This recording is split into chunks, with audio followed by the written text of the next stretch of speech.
ఎక్కడికి? నీకు సర్ప్రైజ్ ఉందా? ఎక్కడికి బాబా? చెప్తున్నా కదా నీకు సర్ప్రైజ్ ఉందా, లోపల వావ్, ఎవరిది హోమ్? చెప్పినా నీకు సర్ప్రైజ్. ఇదే మన కొత్త ఇల్లు, ఇది నీ ఫేవరెట్ కిచెన్, మొత్తం ఫుల్లీ ఫిటెడ్ అప్లయన్స్. ఇది మన గెస్ట్ పౌడర్ రూమ్, ఇది నేను వర్క్ చేసుకునే స్పేసియస్ వర్కింగ్.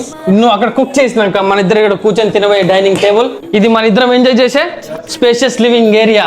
నువ్వు నేను ఇద్దరం ఇక్కడ కూర్చొని ఫ్రీ టైం పాస్ చేసుకోవచ్చు. వీళ్ళు నా ఆఫీస్ కొలీగ్స్. హాయ్ గైస్, యా బాబా మన బెడ్రూమ్ ఇది. ఇదే మన మాస్టర్ బెడ్రూమ్.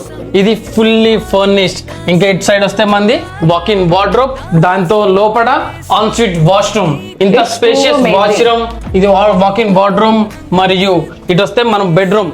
పొద్దుగాల మన ఇద్దరం లేచాక విత్ బ్యూటిఫుల్ వీవ్స్ తో మనం ఆరామ్సే సుకూన్ గా లేవచ్చు. ఇలా కొనో ఈ హోమ్ చాలా easy. 60% during construction, 40 hand over. Hand over లో మనం మార్గేజ్ చేసుకోవచ్చు. ఆ 60% డ్యూరింగ్ కన్స్ట్రక్షన్ లో 20% నేను మన సేవింగ్స్ నుండి కట్టేసిన అనమాట. ఇంకా 40% ఆరామ్సే పే చేసుకోవచ్చు. నాకు తెలుసు ఈ అపార్ట్మెంట్ మీకు కూడా నచ్చిందని. ఒకవేళ నచ్చితే కమెంట్ లో కపుల్ అని టైప్ చేయండి, నేను మిమ్మల్ని రీచ్ అవుట్ అవుతా.